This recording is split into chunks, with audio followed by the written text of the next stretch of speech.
getting a prize at the end, did it? Well, I'm not quite sure. I really did expect some chocolate. When Diane and I did our challenge in St David's, we had special safety equipment and qualified help, but nobody should try anything like it without good supervision. The coastline can be very dangerous, so if you fancy a go at coasting and it is brilliant, or abseiling, you should do it at a proper outdoor centre. Diane, I'm not sure you've got the right qualifications to be a deputy manager, I'm afraid. So far around your leisure centre, I've seen very little to convince me you're doing a good job here. I mean, how prepared is your gym for fire? How prepared is it for an outbreak of contagious diseases and chemical spillages and nuclear waste?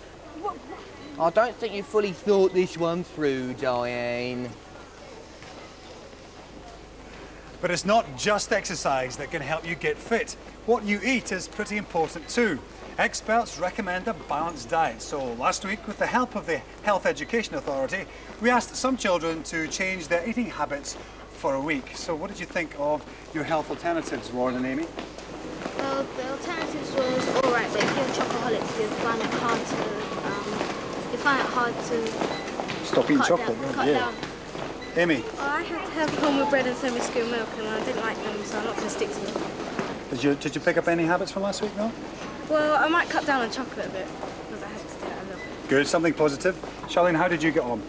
Well, I had to cut down on salt and eat sugar-free gum, and I think I'm going to keep on cutting down on salt, but I'm going to stick to the ordinary gum in future. Oh, fine, OK, then we'll argue with that. Maya, you're a chocoholic, aren't you? How did you get on? It must have been hard for you. It was hard to give up on chocolate, but I've grown used to the fruit, so I think I'm going to eat more fruit than chocolate from now on. That's good. Isaac, how did you get on?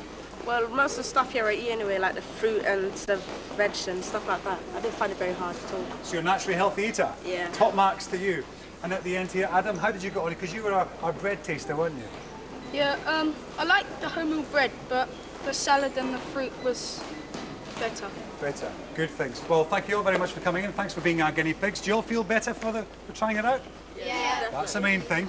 Johnny boy, what's that smell? Is it what I think it is?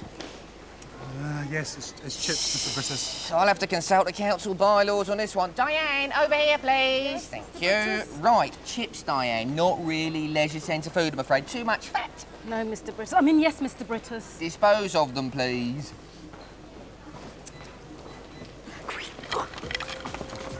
Well, one of the easiest ways to keep fit is with a skipping rope. The British Heart Foundation have run campaigns called Jump Rope, encouraging skipping whilst raising funds for heart research. And the best thing about it is that it doesn't take up much space and it's cheap. Hello, Kelly. Why do you like Jump Rope? It's healthy for your heart, fun and sociable. I totally agree with you. Just carry on doing it. Do you know any tricks here? Do you know some tricks? Do me a trick. Wow, that's brilliant. Excellent, thank you very much. Brilliant. To a gym or a leisure centre, turn round to get that heart pumping. You can always do wheelbarrows or pull-ups. Now, this will help strengthen up those muscles, and you can have lots of fun by having races as well. Come on, let's see who can get there first. Well, if you're into looking after your body, there's a new award scheme called Aerobic Sport Awards. And they make sure that you do the exercise properly and that you know why you're doing them. What sort of exercises do you have to do? Well, sit-ups, press-ups, jacks, high leg kicks, balance and an 8 count. That's just about everything, isn't it? And that's a bronze sit-up, isn't it? I know that one. What do you do after you've done your bronze medal? Well, the exercises get progressively more difficult. Here's Cassie doing the silver sit-up and Alison doing the gold. And why do you like a scheme where you actually win badges? Well, it gives you something to achieve and something to work towards. I totally agree with you. Thank you very much. Well, once you get started, you can team up with some other people and enter the National School Aerobics Championships, which has regional heats, and the finals are held in Wembley in October. Have a go at this. Well, museums around the country must have been a little bit busier than usual over Easter, partly due to people entering our Museum of the Year competition. The 17,934 entries included nominations all over the country for the museums, from big ones in city centres to small, out-of-the-way ones with unusual collections. The competition in 3 age groups has some terrific prizes. IBM computers for the first prize winners, autofocus zoom lens cameras for the seconds, and ravishing museum goodie bags for the thirds, as well as specially printed museum competition jotters for 200 runners-up. We've put many of the entries on display, and if you spot yours, congratulations, because you're a runner-up. The standard of entries was very high, and there was a great deal of discussion to pick the overall winners. The 3 third prizes go to Jessica Crawford, who's 7, from Cambridge. Jessica nominated the Ulster Folk Museum, where she says buildings from all over Ireland have been gathered together. The next third prize winner is 10-year-old Gregory Barrett of Chiltington in Sussex, who nominated the Science Museum in London with a very graphic entry that brilliantly uses scientific drawings like this circuit board to publicise the museum. In the top age group, the third prize winner is Sarah Bowles of Longfield in Kent, who loves the mining museum in Matlock Bath in Derbyshire. The minute you walked in, you could tell it was going to be brilliant, says Sarah, who was brave enough to try the mining shaft out. I didn't know anything about mining before, but I found out how awful it was. Well done to all third prize winners. Well, on to the second prize winners, starting with 7-year-old Martin Warminger of Ilford, who very much enjoyed his visit to the Bethnal Green Museum of Childhood. Second in the 8s, 9s and 10s is Tom Allen from Andover, who nominated the Andover Museum, which, as you can see from Tom's entry, is obviously bursting with great attractions like dinosaurs and ancient uniforms, as well as computers, sounds and music. And in the oldest group, KATHERINE from Hall Green in Birmingham, who's 11, won second prize for her fascinating entry all about the Ilfracombe Museum. She says, the area I enjoyed most and where I've spent many hours is the breast rubbing area. Catherine also likes the drawers full of unusual displays of things like old wedding cakes, and apparently she'd like to work at the museum when she gets older. On now to the top prize winners, who all win a personal computer. A remarkable entry now from Alex Reeder, who's 5 and comes from Birmingham. She takes first prize in the youngest age group. She nominated the National Fishing Heritage Centre in Grimsby. Her fascinating entry explains how you enter a very hot room, which is the boiler room, how you smell the fish being netted, and how the floor moves as if you're actually at sea. You go through a door and it is freezing cold and dark. Because it is on the deck, through another door, you can see the fish in a big net. In the 8s, 9s and 10s, the first prize winner is ALISTAIR DEWAR, who lives all the way up there in Ria and Caithness. ALISTAIR's top museum is the Museum of Childhood in Edinburgh. He enjoyed seeing toys his parents played with now in a museum. Here's how he describes it in his own words. As you walk in the doorway, there are immediately lots of things to see.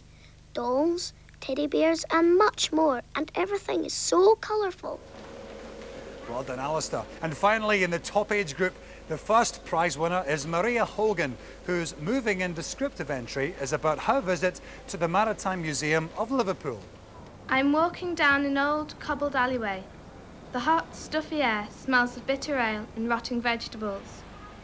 A dog barks in the darkness, and finally I cross the wooden gangplank to board my ship.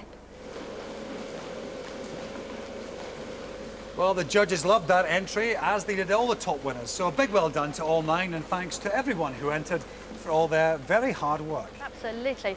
What happens now is that the 3 museums in the first prize places, that's the Liverpool Maritime Museum, the National Fishing Heritage Centre and the Museum of Childhood in Edinburgh, go forward to be judged by our special children's panel of museum experts.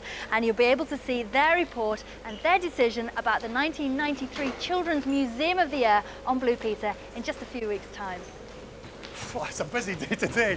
It's a good job the Blue Peter Leisure Centre is open today, because it's a great chance to do some last-minute training for this Sunday's fun run. If you're taking part and you're running at the Alexander Stadium in Birmingham, then you'll see me there. OK, you can stop now, John. I'm going to be running in Liverpool, and I know one familiar face that I'm going to be seeing, because silver medal winning and gold Blue Peter badge winning Neil Thomas is running at Sefton Park.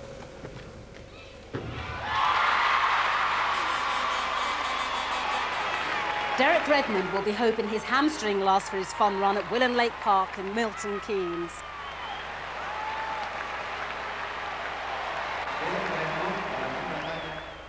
Good job you're not showing the Portugal game. Rangers and Scottish international goalkeeper Andy Gorham will be running in Edinburgh.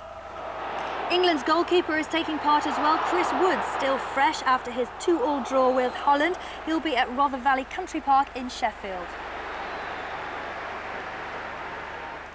Ian Evans is well used to scoring tries at Cardiff Arms Park, but this Sunday, the captain of the Welsh rugby team will be fun running round Bute Park. Ian Evans is in. He's done it again. London Marathon winner Eamon Martin will be joining Diane and Bonnie at Basildon. And Eamon Martin, his first ever marathon from Basildon, comes home to win the 1993 race. Who else would you find at the Maidstone Moat Park but Olympic gold medal winning rowers Greg and Johnny Searle? And that is a great achievement. I'm exhausted. Well, good luck to everyone. Even if you're not registered, get sponsored and come along and run. Mr. Brittis, I think I would make a really good deputy manager. Look, I've just got my first aerobic badge. Fascinating, Diane. This is a leisure centre, by the way, not the RSPCA. Now, you probably think all this paperwork's a little bit unnecessary. Well, we had thought that. My only concern is for the children, the safety of the children, the welfare of the children in your centre, all right? After all, children are our one glimpse of eternity. Now, pay attention, everyone.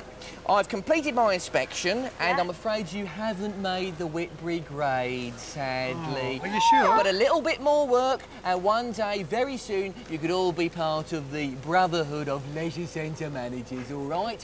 Tell Peter Purvis he owes me £1, all right? Now, where's Shep? Shep. Shep's a bit out of date. Come on about. Should we just stick to making television programmes? Good idea. That's a very good idea. Well, there's no BP on Monday because of the bank holiday, but we're looking forward to seeing loads of people over the weekend. Get out, get running at the fun runs. We certainly are, but we will be back on Thursday with drummers, runners and green buildings. So we'll see you then. Bye. See you, bye-bye. Come on, Shep, wake. I beg your pardon, your name is Bonnie, isn't it? Wake up, come on. You're supposed to be watching me. This is how you do it. What's he doing asleep? He's asleep. He's asleep, not asleep. All these people working out, and he's asleep. I don't believe it.